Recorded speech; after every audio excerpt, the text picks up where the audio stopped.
I'm Tim, the Brand Weaver, and this is Branding for Breweries, the podcast that helps you grow your brewery, build a better brand, and connect with more drinkers. Each week, I'm joined by the brightest minds in the beer world, sharing practical tips to help your brewery stand out and sell more beer. Let's get stuck in. What up, 24-hour party people? 'Tis I, Tim the Brand Weaver. You have tuned in to Branding for Breweries yet again, because I know you love it. And today is very exciting for many, many reasons. First off, massive shout out to the brand new show sponsor, Charles Faram, that you can see their logo below. If you don't know who they are, you've been hiding under a rock, honestly, but they provide some of the best hops in the game. So check out Charles Faram, ladies and gentlemen, and thank you for sponsoring the show. And today, ladies and gentlemen, who are we talking to? What are we talking about, I hear you ask? Well, my friends, 'tis naming, and it's not just any normal naming, it's how to name your beer. And I have lined up a very intelligent, very attractive gentleman to come and talk to us about this. This is the glorious Mr. Mike Gertz, the former creative director, as of around about a week ago, of Rheingeist Brewery, which is, if you don't know, one of America's 20 largest craft breweries out there. He's named a load of beers, so he is one of the perfect guys to come in and chat about this. So that is enough of my waffle. Let's bring Mike in and let's have a good old chin wag. Mike, how are we doing? Doing fantastic. Thanks for having me. You are so welcome, my man. This has been an exciting one. I have been looking forward to bringing you on the show for a while now, so it's amazing to have you here. Where do we begin, my man? I suppose, Rheingeist, American brewery, so some of the listeners here might not know who you are. So would you do us a favor and say hello, who you are and what you do, please? Hello. As of last week, I'm the former creative director at Rheingeist Brewery. I was there for almost 5 years. Rheingeist is a regional craft brewery in the United States. So we're in the top 20. So large craft brewery, but not enormous, not small either. Kind of in this middle ground. And we're out of Cincinnati, Ohio, which is smack dab in the middle of the giant country. Pretty fantastic place. Amazing. And what was it? It was like, did you say there was like more than 100,000 barrels of beer every year that Rheingeist are kicking out, something like that? Yeah, I think they're at about 114,000 now. So significant amount, a lot. And I think there's still the largest craft brewery in the state of Ohio. So big numbers. And of course, you would have named a lot of beer during your time there, dude. So this makes you the perfect person for this conversation. So many beers. Right, let's cut to it, Mike.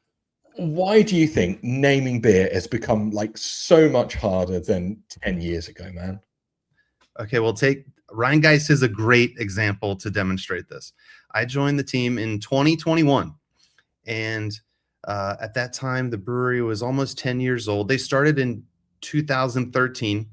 In 2013, when Rheingeist showed up in Cincinnati, Ohio, they were technically the 12th craft brewery, but they were kind of the new big modern craft brewery that we're familiar with like the modern craft movement. 2021, there were over 80 craft breweries in Cincinnati, Ohio alone. Multiply that by the number of cities in the United States or the world, multiply that by the number of beers by, all these breweries are making. There aren't enough words left to describe these beers. Like it's so difficult. So many things are taken, and to stand out and be distinct is really, really tough. On top of that, the stakes are higher than they've ever been, and beer names to a certain extent are subjective. That's part of it. True. I've seen loads where I'm just like, that is a terrible name, but clearly other people are going to love it, man. That is the pain and the pleasure of a beer name. Yes. But I suppose ticking the box of going, it's available is one thing, but like, what would you say separates out like a great beer name versus just an average one that's been plucked out of wherever? So availability, obviously, first and foremost. If it is legally available, which is hard enough, that's part of it. But then it should be distinct. It should describe, something about the beer or the place that it came from. Really, really good beer names make a connection back to the larger brand or the attitude of the place and the beer, and they make that connection, which is really nice. At Rhinegeist, we always call it a stickiness factor too. If you've got a name that sticks in the mind or lingers in there, it's not generic. It has like a pinch of weird. It's got enough of style and flair that it's a good bar call. And you're gonna, when you order one, it sounds good, or when you tell your friend about it, it sounds good. That's a big part of it. Also, you get bonus points if it's platformable, and you can riff on the name and create other beers with it. That's amazing. That makes naming for your future family even easier. And then they should be inclusive too. And you got to find a way to bring as many people in as possible. Okay, so if we take that from like Rhinegeist example, then you've got this kind of framework that you work to within the names. But did you sit down and agree like this is what the names have to be, or did it develop over time? A little bit of both. I mean, I tried multiple, principles and rubrics and all kinds of ways. You still get subjectivity involved. You can still get stakeholders or people that don't like it, and you got to go find new stuff. But yes, that stuff helps so much to kind of agree on either what makes a good name, what do we think makes a good name, or what makes a Rhinegeist name, a Rhinegeist. To have any sort of idea of what that is, it makes the pool smaller. It gets the conversation into a much richer place. And like you say, like making a Rhinegeist name. So how much is it weighted? Is it like it's 50% got to reflect the Rhinegeist brand and 50% got to reflect the actual liquid? Or like, where do you recommend putting the focus with the name? It's every brewery is unique, and every then product from the breweries are unique too. So Rhinegeist example is pretty good because they're at an age and a size where they've got a large portfolio, and they have beers and other products that aren't beers that are super connected to the brewery, and some that aren't, and they're intentionally not, so that they can try to go get a new audience. Craft beer's funny because it's so local, like it's the farther away Rhinegeist would get at trying to sell beer, the harder it gets. So having the connection to Rhinegeist or the city of Cincinnati is really big locally. So we have I keep saying we like I still work there. It's they now. They have a light beer that's called Cincy Light. And it was intentionally a little bit of a step away from the Rhinegeist name, even though it has the Rhinegeist logo on the can. But that beer does very well in Cincinnati. No one had that name. It was available. It also has a connection to a local university, and it's become super rich.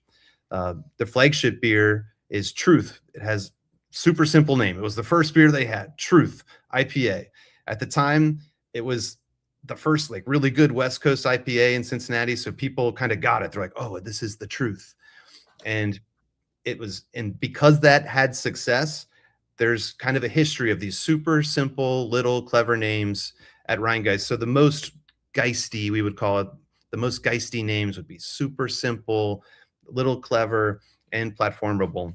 So Truth now has a whole family. There's Truthadelic, there's Half Truth, there's Truth Bomb, all these different truths, and they kind of riff off of each other, and they sit on the shelf, and they're easier to shop now instead of just having a million different crazy names. Like, oh, I like the Truth brand. Do I want the hazy one or the high ABV one or the low ABV one? There's a whole collection. So that's really interesting then. So you gave two examples there, like Cincy Light, which has it's locked into a location. So really strategically powerful, within a region. But then Truth, that's a much broader name, right? It must travel much further. And yes, does it break the location side of things quite successfully, or because the Rhinegeist Brewery brand was so dominant, like it's still associated with the location? It was the original beer from Rhinegeist, so it has a different kind of power. It's not just the name that made it powerful, it's also the fact that it was first.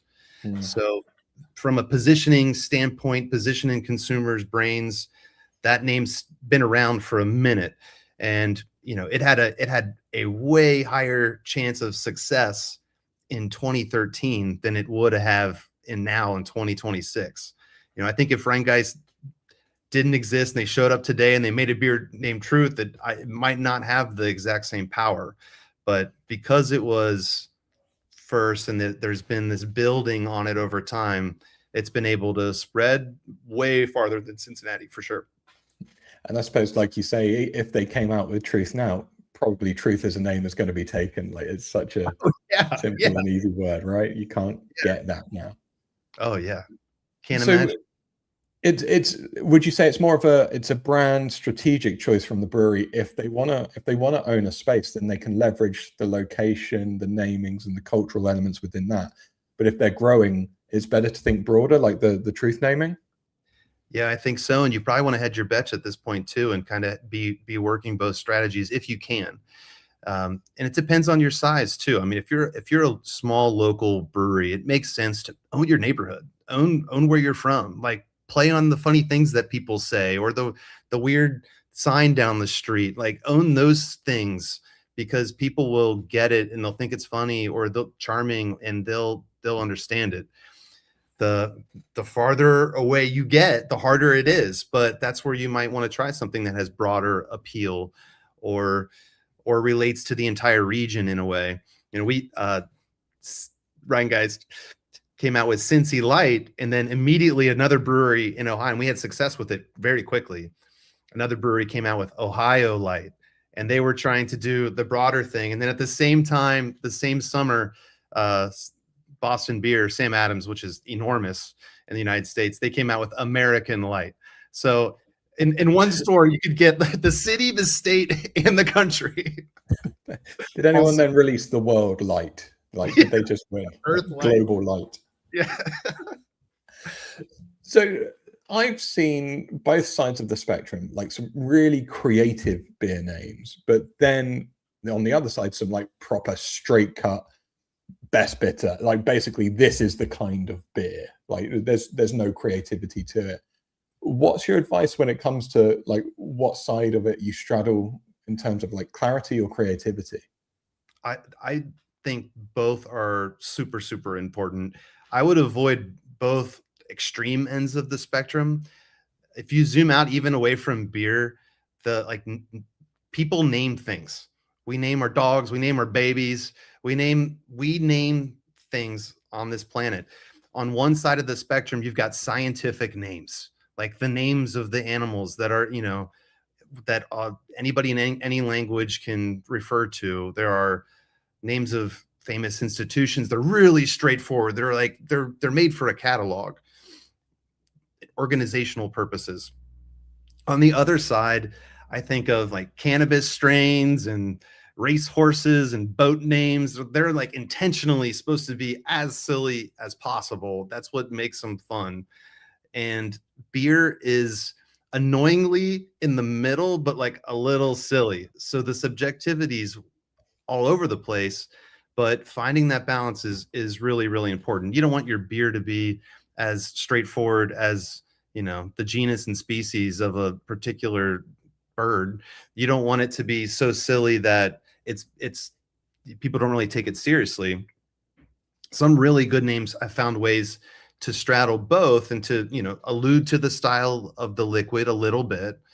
Maybe it's a high ABV beer, so it has, extra intensity to the name, but it still has a little charm and a little wit to it. Those names are both helpful from a shopping standpoint, but still memorable. That's the sweet spot.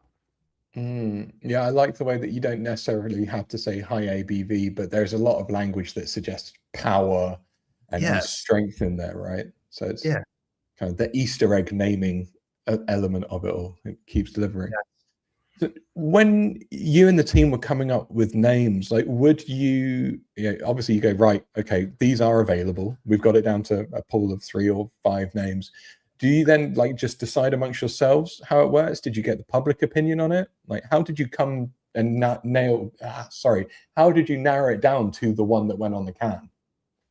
Okay, so it depends on the size of the bed of the product. A draft beer, it's just going to be a draft only in the tap room. they're not overfussed. Anybody can name them. And a lot of times either the brewer that has made the beer or a bartender or someone in the hallway will end up naming those beers. And honestly, sometimes they're the best. They're not overthought. We're not doing giant legal checks and trademark searches. It's just going to be on tap in the bar, and it's probably fine. We have gotten some super funny cease and desists on taproom only beers, which is crazy. One was from the Tolkien group, which is like framed at Rhinegeist somewhere because they named a beer Numenor. Watch out for the Tolkien group. They're real serious. If the beer needs to play a portfolio role, it then has to be approved by more people. Vice president of sales, vice president of marketing, the CEO, the founders. And the more people you get involved, the more opinions there are, the higher the stakes are, the more difficult it is. So if there's a new product that is a really big deal for next year, from a creative direction standpoint, if it's part of a brand family, so if it's a Truth, it's going to have the name Truth in it, or it's going to allude to Truth. That's easy enough. It's going to go through the approvals, or it's going to be a Cincy Light riff. Got it. Seasonal beers for Rhinegeist, they all are person, place, or thing. And they also, there's kind of an easy rubric there to evaluate. It's a little more ambiguous, but then if there's a new product, a brand new beer, something that was never hit the shelves, not going to be part of a brand family, it gets really hard. And that's when, so our team is generating tons of names. Rhinegeist has an amazing copywriter named Ram who does a fantastic job. Plus the design team, other folks are coming up with names as well. We've got a big list. At this point, names and the deeper idea, the creative part of the beer, the brand, the potential of the brand, they're both kind of in play. And so we're not only presenting just a giant list of names to choose from, we're also alluding to where we want to take the name. So there's a little bit more salesmanship involved. We'll use mood boards or short descriptions so that we're not doing too much work for all of these different names. But the hope is at that point, there's something in there that's starting to stick, that's starting to work.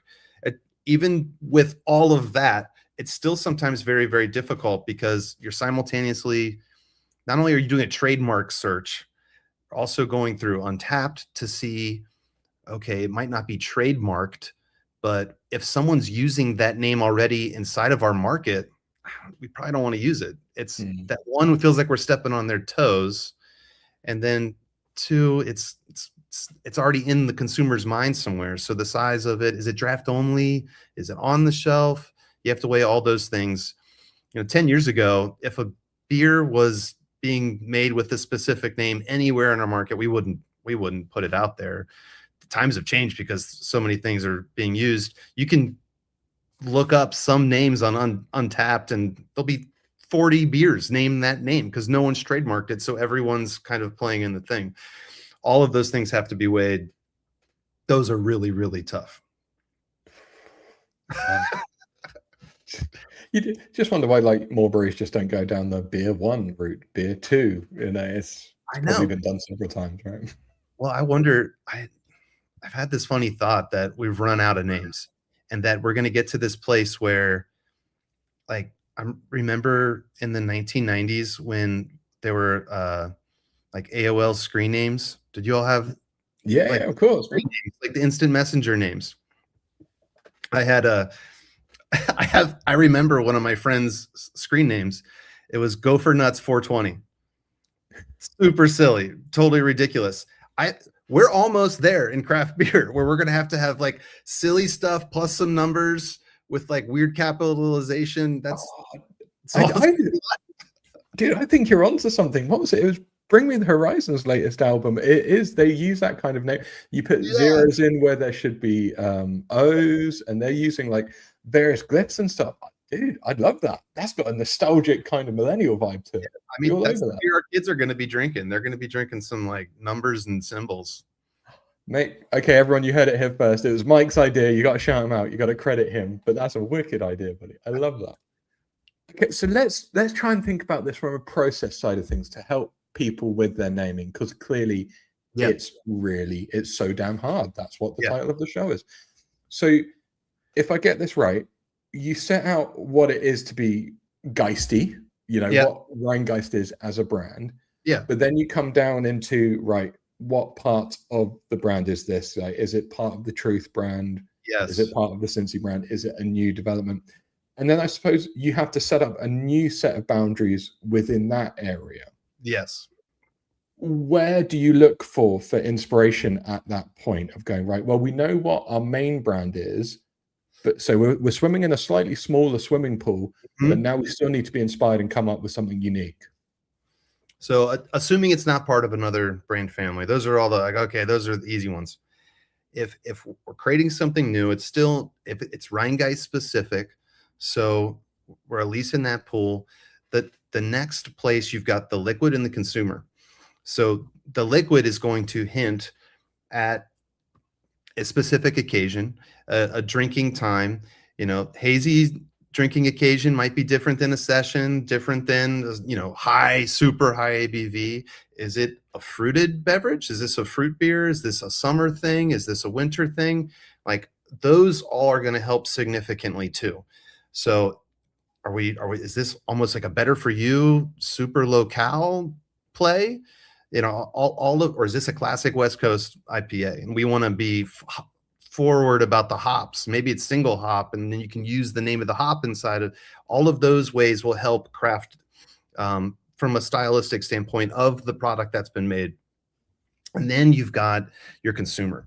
So the consumer in Cincinnati, Ohio is different than the consumer in the UK, period. We're different. We like different things. We've got, we both like beer, but we've got different sports teams. There's just a subtle different culture, and then there's like micro cultures, of course, in any state or country. So, I'm in Ohio. We have 3 big cities here: Cleveland, Columbus, and Cincinnati. Each one of those cities, there's different loyalties, different interesting things about those specific people. In Cleveland, they've got Lake Erie, lake effect. It's way colder there in the winter. They've got, I guess they have equally miserable sports teams as Cincinnati, but it's a different world, even though the people look similar. And playing into cultural things about the specific people that may be enjoying the product, there's a rich place to pull from there that could be interesting and funny or charming. And then you try to play the connection game. Can you connect all of those interesting things with something about the liquid? Maybe there's something there.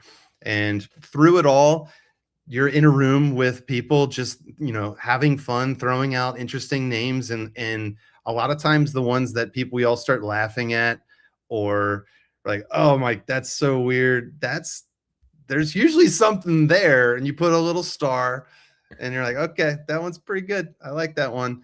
And then we'll do our research too. So again, you got to take it with a grain of salt, because everyone feels a little bit differently, but we'll put all the names on the wall, and we'll go through museum style, and everyone kind of votes. So you kind of at least get an idea of what people are gravitating toward. Bring in some people from the sales team, bring in some people from the tap room, get some more names. If it's really down the line of the process and you're down to like 3 really the contenders, the really good ones, we've got can designs now, different names. Maybe there's a whole brand world involved. Maybe we're looking into the future and seeing how they could platform. At Rheingeist, at least, they'll do scrappy focus groups where they'll invite 10 people at a time and taste the product, do a blind taste test, and then we'll get really loose feedback from consumers, which for me, that's pulling back from, I used to work at brand agencies and did work for, big CPG giants, and that's how their process goes. They're eventually going to go talk to consumers.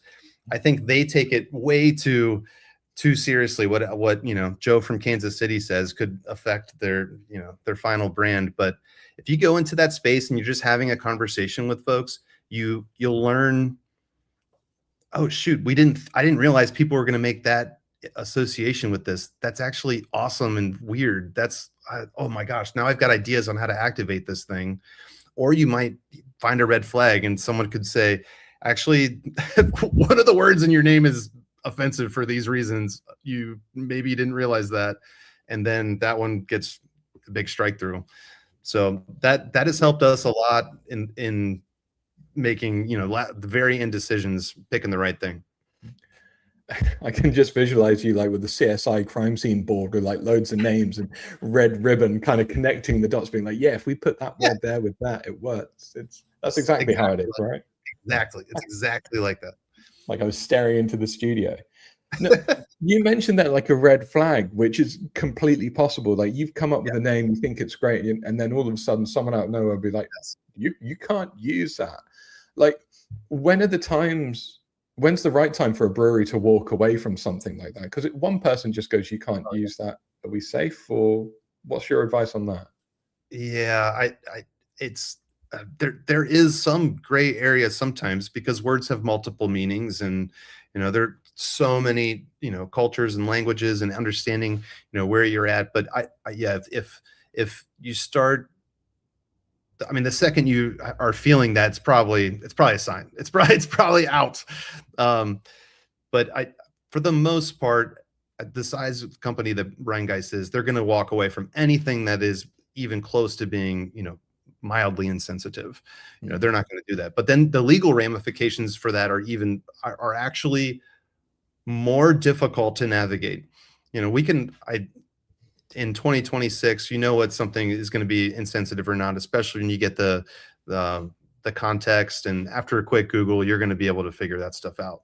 The legal stuff is way murkier. It's crazy. The laws are not clear, and craft breweries, to afford a lawyer to actually vet all of this stuff for you and to then tell you what the risk is, it's tough. It's really, really tough. I always like Rhinegeist has a lawyer they'll occasionally use, but they do it reluctantly because it's expensive. It's hilarious. Every time there's names in there, it feels like the risk is always moderate. Like the legal advice is always like, yeah, maybe. Like, oh, thanks for that. Yeah, what do we do? So there's the legal risk of things is really tough. There's a way to search trademark stuff online, at least in the US, and it'll at least tell you if something's taken in your class. So if something's taken in beer, all right, it's out, gone, easy. But if things are taken in adjacent categories like wine or spirits, it can get really murky and weird. And the lawyers will tell you they may or may not say something to you. And then like the Tolkien thing, you can get from, oh, we had no clue that you couldn't name that thing, that was this like super special property, but it can come at you from so many different angles. So that stuff happens. Rhinegeist had some multiple interesting cease and desists over the years that, there's no way we were going to foresee them. But when they came in, they were like, oh, okay, got it. Slap on the back of the wrist. Let's not do that.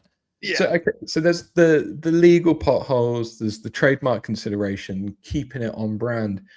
But something that I've come up against, when I design, is actually the practicality side of things of some names. And I know you said like at one point you'll get into mock-ups and things, but what about recommendations on like word lengths? Like if you've just got a really long word, it's a nightmare to stick on a can. Oh my gosh, yeah. A super long name. I mean, unless that's the joke that makes it unique, which is possible that could work, but that's a nightmare for a graphic designer. You're staring at some giant words and phrases. That is tough. It's also hard for the consumer to remember the longer they get. So rule of thumb, shorter is usually better. And there's plenty of exceptions to that. I mean, it's funny. Sometimes I'll be counting syllables in my head, like, how many syllables is that?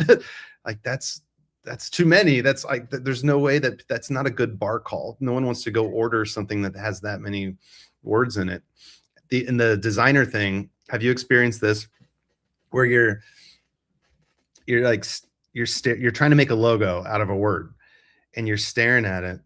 Like, man, the letters look weird all of a sudden. Like it starts to get strange. Like, why is it spelled like this? Even if it's like a common word. So the way the characters, the actual letters interact with each other is part of it. And sometimes it's better than others. If I mean, for any logo designer out there knows, if you can find a magic moment where the letters are talking to each other or they connect, or you can create an underline or build, that's, you got something special if you can find something like that. That's where it gets real good. Yeah, I've had it. You just stare at a word for too long, it just doesn't make sense anymore. You don't even know that's not a real word. Like, who came up with this? Yeah. But yeah, as a plea from a designer to any breweries out there, just don't use like words which have like 25 syllables in, and we'll be happy people, right? Oh, it's way too much. What about the consumer side of things, their expectation around naming? Have you noticed anything which has changed over the time since you've been in the industry? Oh yeah, yeah. I've seen a huge shift where, so go back 15 years, 10 years, 15, 20 years. I really 10, 15 years ago was the explosion of craft breweries, and everyone's opening them. You could put a lot of stuff on the shelf and it would sell. It would sell just fine. People were so excited to try them all and to give everything a shot. And there were some super silly names. There was like that was like the racehorse name phase of craft beer. People were putting all kinds of goofy stuff, and it kind of worked because the spirit of it was entrepreneur, not big corporate, that came through. Like, yeah, I want this the silliest thing possible. I'm gonna go order that, and it tastes great. This is awesome. Now their competition's crazy. There's so many things on the shelf. Consumers are overwhelmed. They're so overwhelmed. They're looking at a shelf, even in your own home liquor store, beer store, grocery store, it's crazy. And there's a fatigue that's happened. So if you're a shopper, you're making decisions really quick, super fast decisions. A lot of it's subconscious, even though we don't want to think it's subconscious, but it is. You're either going to go to old reliable, something you can trust, and a lot of times that's the thing that was first, or the thing that you've tasted and is really good. And then the biggest shift I've seen in the names is they're more descriptive of what they are. So they're trying to do the trick of alluding to the style of the beer or the occasion. They're speaking more directly to the consumer, but still trying to retain their craftiness at the same time. And it's interesting. There's going to be a reaction to this eventually too, because if all of the breweries are doing that, it might seem lame eventually. But for now, for this era right now, knowing what it tastes like is important. And if the name plus the graphics play a role in that, and you can describe all of that, but if I know what to expect from the beer, from the name, from the brand, I'm more likely to give it a whirl, especially if it's something I've never had before. Have you seen the same thing in the UK? Yeah, I think as I ponder it, I think you do start to see it is harder, and you still get some crazy names on the bar there, and it almost feels like it dates it a little bit some way. It's just like, calm down, granddad, you had fun trying to name your beer, I get it, but maybe not for a newer audience. That there is this treading the tightrope of, okay, people need to know what it is, but we still need to be a little bit creative in there. And I respect people for it. It's hard to do it. I've tried to do it myself, so it's an effort. Like, who have you got out in the States where you're like, that's actually someone who's nailed naming? They do it really well. Oh man, I can think of specific names. I mean, Rhinegeist has done a good job. So they've done a good job. They've segmented their beers so they're easier to shop. People know what to expect. They've done a good job. And even in their like deep cut beers, like that are a variety pack exclusive, they've kind of figured out the secret sauce there to make them fun but a little descriptive, and they're in a good spot. I really like Bellwoods. Stay Classy is such a good name for an NA product. it does that exact thing where I'm like, oh, I know what that is. And then the can looks absolutely gorgeous on top of it. There are classics that have been good forever. Fat Tire comes to mind. It doesn't tell me what the beer is specifically, but it connects back to New Belgium's brand. It connects back to this bicycle thing, and I just get it. I know what it is. It helps that it's been around for a really, really long time. Locally in Cincinnati, there are other great breweries here too. Mad Tree, who is one of Rheingei's main competitors, they've got a hazy IPA series called Seeing Colors. And the second I saw the name and the can, I'm Rheingei's employee at this time, I was jealous. I was jealous right away. I was like, that's a good one. That's a good one. And they've platformed it. So that one's working out really well for them. Those are a few examples of good names out there. Well, as you're saying them, like in my mind, it's probably a gauge of if it's a good name because it's already conjuring up ideas and thoughts in my head about what that beer is, what that style is, or what I'm meant to be thinking. So actually, even without artwork or design, like what does that name provoke in the mind of your potential drinker? And if it's somewhat aligned, then you're onto a bit of a good thing, right? Oh yeah, for sure. Okay, dude, let's bring this on home. You're sat chatting to a brewery owner. There's only 3 of them in the team. None of them are very creative. And they're just like, Mike, we got a new beer coming out, dude. But like, we've literally just been looking in the dictionary and pointing and hoping for the best for a name. What's your advice? Like, what are the 3 steps you're going to say? Like, sit down, do this, this, and this. That's going to get you closer to a better name that you can own. Yeah, I would take a step back and define, what your brewery stands for, your names, what your name is all about, why it's that name. That's where the richest stuff that you're going to pull from is at. Then the liquid. What is the purpose of this liquid? Is it part of a specific part of your portfolio, or is this something completely new? Who are you going after with this? And that brings you to the consumer. Who is going to drink this beer? Is this a new super fruity flavored thing that you're targeting a younger audience with? Or is this classic kind of craft beer? Is it a even old school style? Inside of just doing that exercise is going to eliminate an incredible amount of the dictionary, and you're going to start get to a rich place. And then I would recommend bring people in that are creative, that you can trust, and riff with them and create a bigger list. Get the list going. Start and be free about it. Think of silly stuff.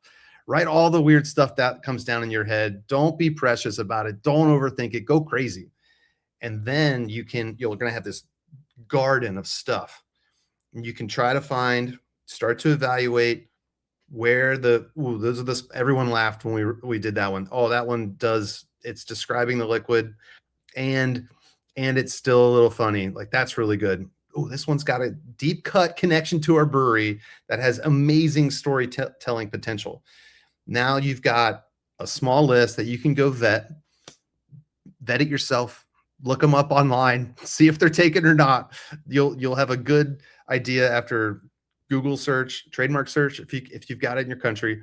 And then the Untapped is really helpful too. And now you've got risk assessment, you've got some creative stuff that are interesting, and I'd shop them around, share them with other people in the company, and see what people are getting excited about or interesting about. And then decisions makers got to make a call. Dude, see, now that just proves that you can't just come up with a name out of thin air. Like, there is a process and it needs some time. So don't go hoping you're going to get it in 30 minutes, people. It does happen, Tim. It does happen. Sometimes you're just like cutting the grass or like taking a shower or like taking a dog for a walk, and it can happen. But it usually happens after you've been like stressing about it and pondering it for a really long period of time. And then, oh my gosh, that's it. That's the name. But you've still got to go through, you got to check it, you got to get sign up, you get people's buy-in, right? So you said about bringing people on board, riffing with people. Like, obviously you're a man who is available for this kind of stuff now, right? So You know, This is true. This is a fact. if as we bring this to the close, if people wanted to riff with you, Mike, and wanted to find out what you're doing and where your journey takes you next, where can we find you? Yeah, I'm just getting going. I left an amazing job at Ryan Geist as the creative director to start my own thing and to, build my own creative business. You can find me on Instagram at GertzML, GERTZML. I share my other passion there, which is birds, but and all kinds of other creative things and beer brands and all kinds of stuff. And you can also find me on LinkedIn. I'm out there. I'll be posting things, and I'll be sharing my journey of starting a business from nothing, which should have some hills and valleys. I'm excited.